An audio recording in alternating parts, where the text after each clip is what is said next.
No room for you or the kids this new year, Mom texted. My sister added, just come cook like always, and Dad said, don't forget our gifts. I didn't argue. I just did one quiet thing that none of them expected. You know that feeling when you realize your own family, the people who are supposed to love you unconditionally, have been bleeding you dry for years? Well, for me, that gut-wrenching moment hit like a ton of bricks one New Year's Eve, when they told me there was no room for my kids at their party, but plenty of room for my free labor. That was it. That was the last straw. My name's Leo, I'm 33.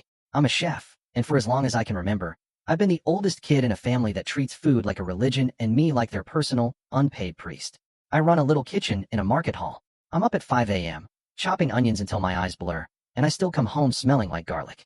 Most days, it's just me and my two kids. Maya, who's 7 and counts bubbles in pancake batter, and Eli, 5, who steals cherry tomatoes like it's a heist.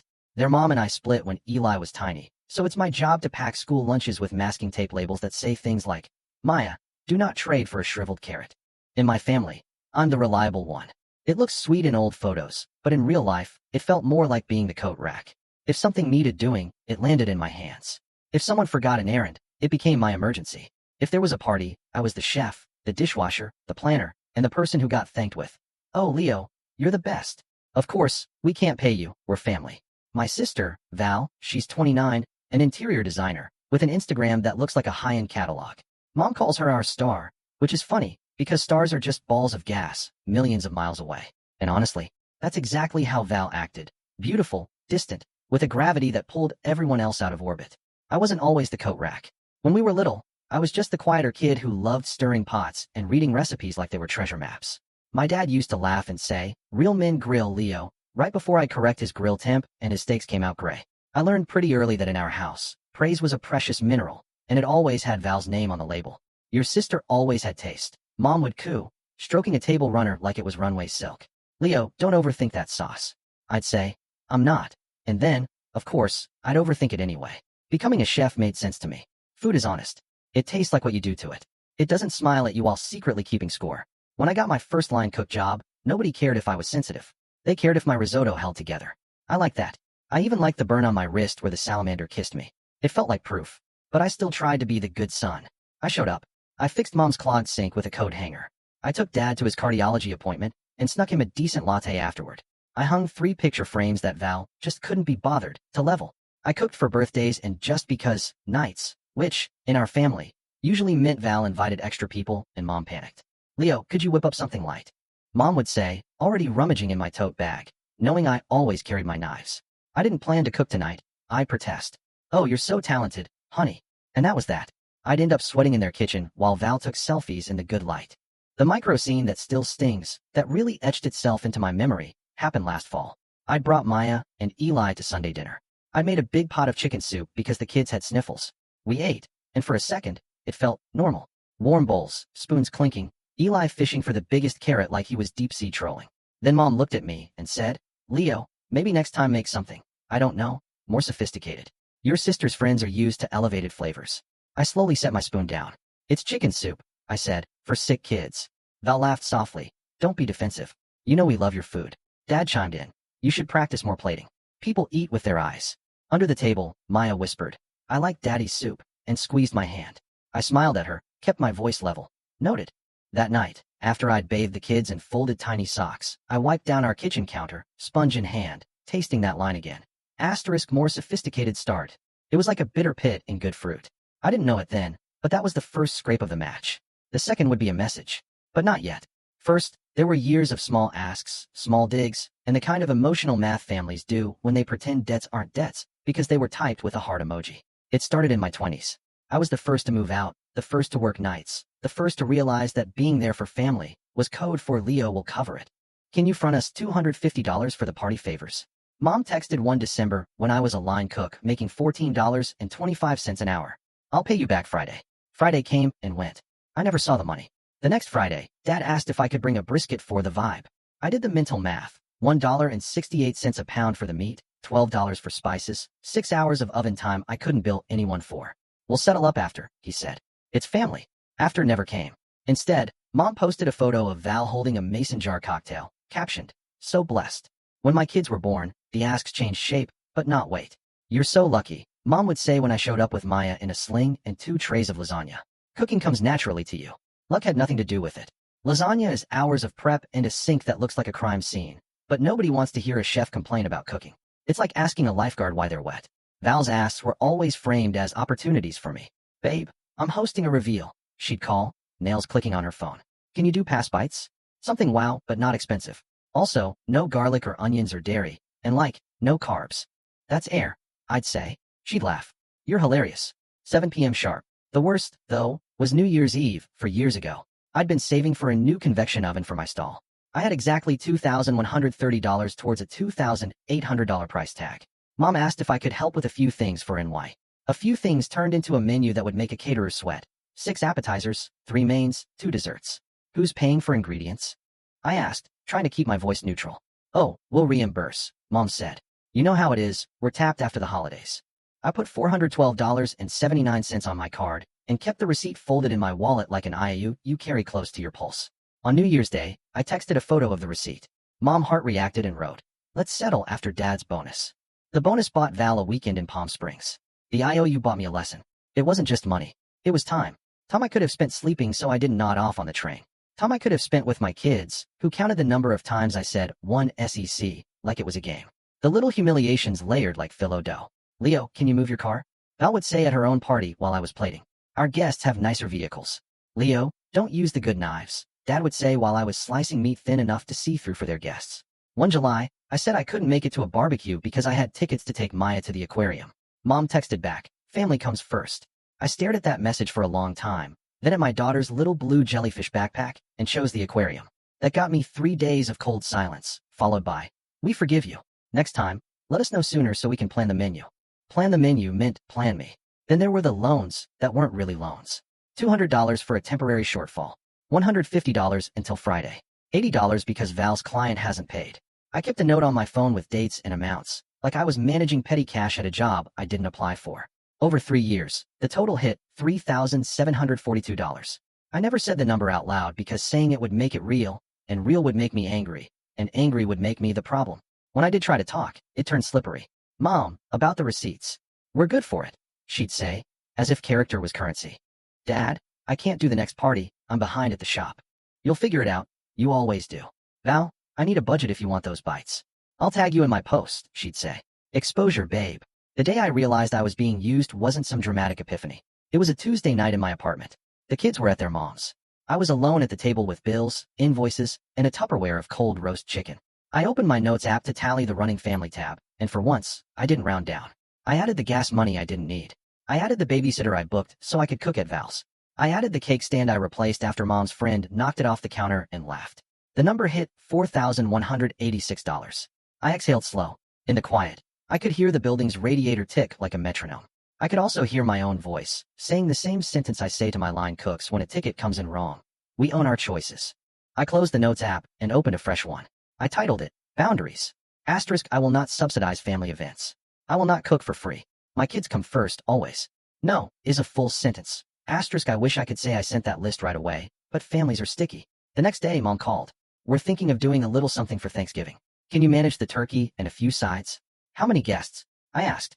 "Just a few," she said, which always meant 30. "What's the budget?" Silence. Then, "Don't be crass, Leo." "Budgets aren't crass," I said. "They're adult." She sighed, like I'd disappointed her by growing a spine. "We'll talk later." Later turned into the group chat that would yank everything into the open. The words were cold and neat, like a fridge note on the last slice of cake. And the math in those words was simple. They wanted more. They always did. But the next part isn't about a text. It's about the night the request turned into a demand, and I finally held up the bill. New Year's Eve. My sister's new place. She called it a loft, but it was really a 2-bedroom apartment with high ceilings and a wall of plants named things like Jasper and Queenie. The plan, Mom said, was festive but intimate. In our family, intimate means invite everyone we've ever met. At noon, my phone buzzed with the group chat. The words landed like ice. "This New Year's, we're celebrating at your sister's place. There's no room for you or your kids," Mom wrote. A minute later, Val added, "But leave the kids with a nanny and come cook dinner, as always." Dad chimed in. "And don't make us feel bad. We still want our gifts." I stared at the screen. My throat felt dry. The way it gets when you take bread out too early and it's pale, and you know it should go back in, but someone is hungry and you're just so tired. I didn't reply. Not yet. Instead, I packed Maya and Eli's overnight bags because they were spending the evening with their mom. I packed a tiny, fake New Year's kit, 2 paper horns, hats, and a clock I drew on a paper plate. And we did our countdown at 5 p.m. in my living room. 10, 9, 8. Maya yelled, like the neighbors had to hear it. I kissed their heads, handed them to their mom at the door, and drove to Val's. Some habits die hard, even if they're loud. The elevator door opened to laughter and clinking glasses. I could smell perfume, citrus, and the unmistakable heat of an oven someone doesn't know how to use. Leo, Val air kissed near my cheek. You made it. The kitchen's a disaster. I'm here as a guest, I said calm. She laughed, flicked her hair. You're funny. Mom's in the living room. I walked in. Mom looked at me like I was a late delivery. Dad was already in a chair, scrolling his phone. Code in the guest room, Mom said. Can you start on the canapes? The oven's too hot. We're too cold. Something's wrong. I'm not cooking, I said. The same tone I used to tell a vendor they shorted me 20 pounds of wings. She blinked. What? I'm here for an hour. Then I'm heading home. I RSVP'd. No catering. Dad looked up. Don't start. I pulled a folder from my tote and set it on the counter. Inside was an invoice, printed in black and white. Simple. New Year's catering. Menu attached. Labor, 8 hours at $45 per hour. Ingredients estimate, $350 to $500. Total, $710 to $860. Terms, 50% deposit to book. Net 7. Val snorted. Is this a joke? No, I said. It's a boundary. Leo, Mom whispered, voice tight. Don't embarrass us. A cousin walked by with a drink, doing a double take like he'd stumbled into a courtroom. I kept my voice level. You told me there wasn't room for my kids, but there was room for my labor. That's not how my life works. Stop being dramatic, Dad said. It's one night. It's not one night, I said, meeting his eyes. It's years. It's $4,186 in IOUs. It's being told to leave my kids with a nanny so I can saute for free.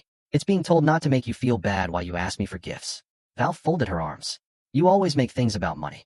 No, I said. You do. You make things about my money, my time, my work. I'm making things about respect. Mom's voice went soft and sharp at once. We are family. Exactly, I said, which is why I'm saying this calmly. I'm not cooking. If you want a caterer, here's my rate sheet. If you want your son, I'm here as a guest for 1 hour.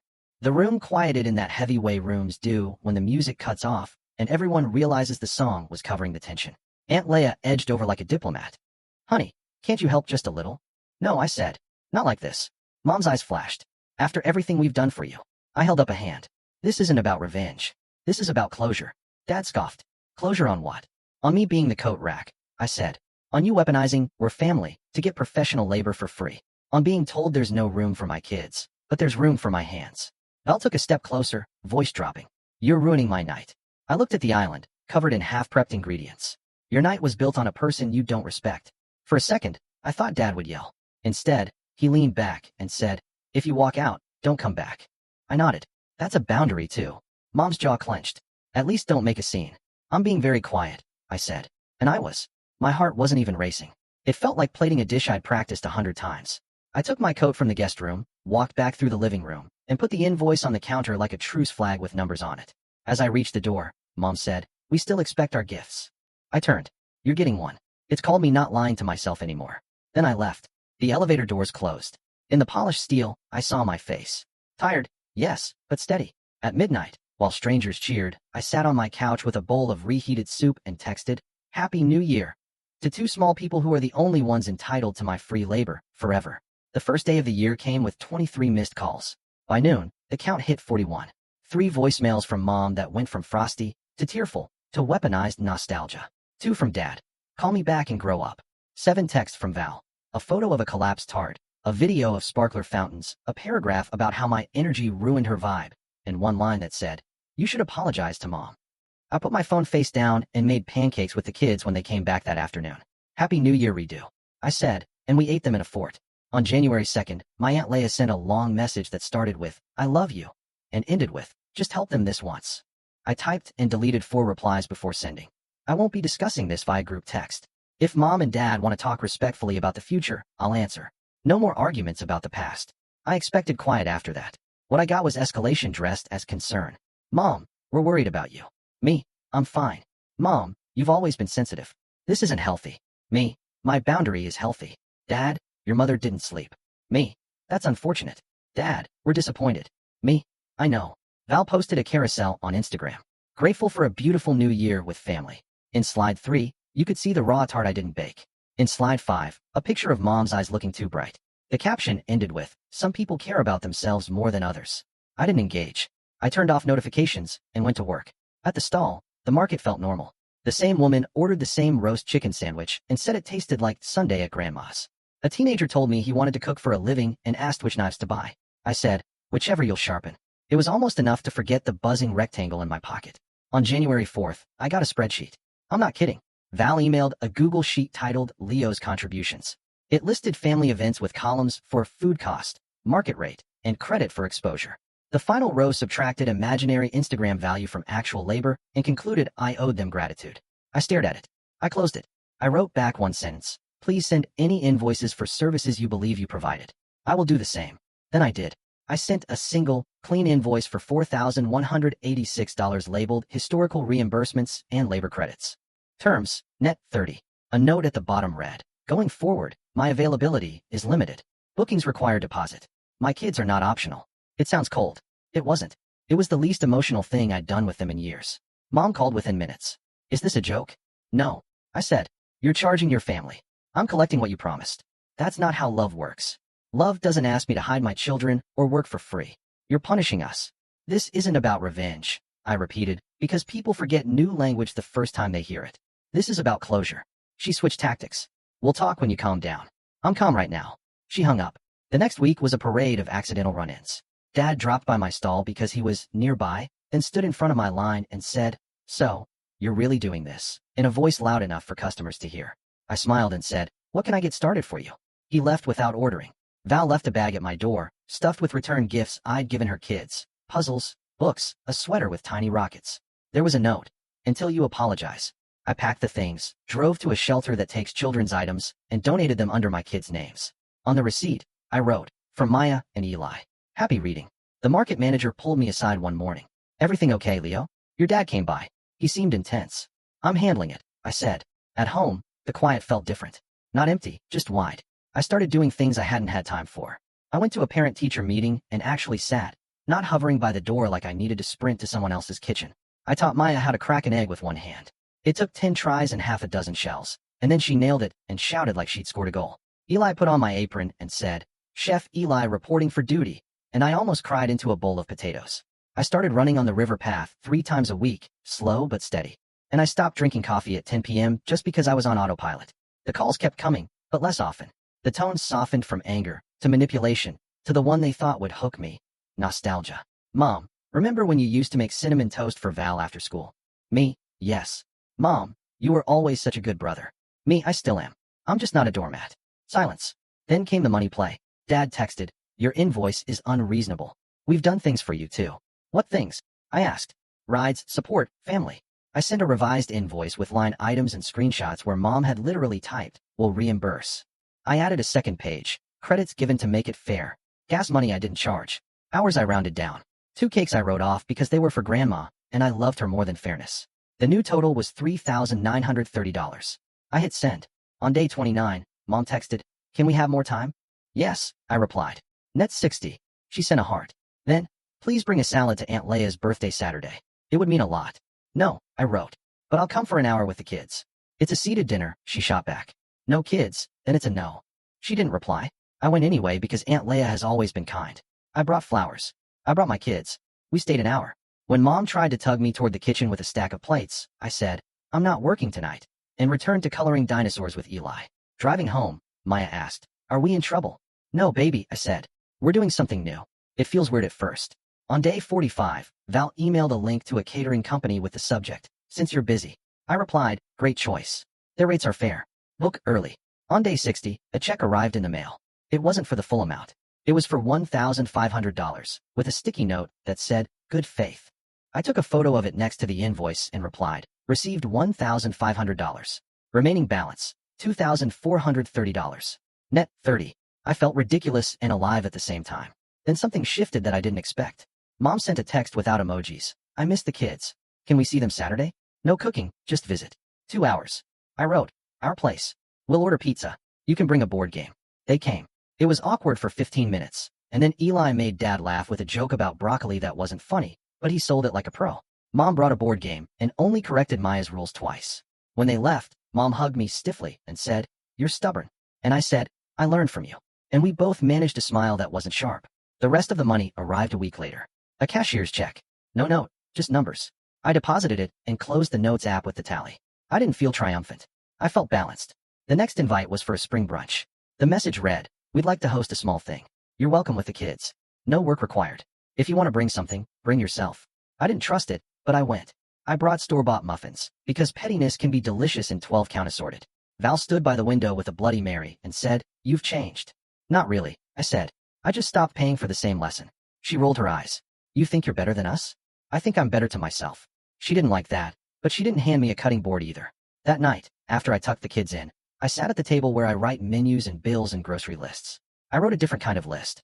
Asterisk routine school drop-off without speed walking. Run 2 miles. Stretch. Hydrate. Inventory on Tuesdays, not at midnight Sundays. Pancakes and fort naps. Boundaries. Keep them boring. Asterisk, and because I'm a chef and can't help it, I added, asterisk teach my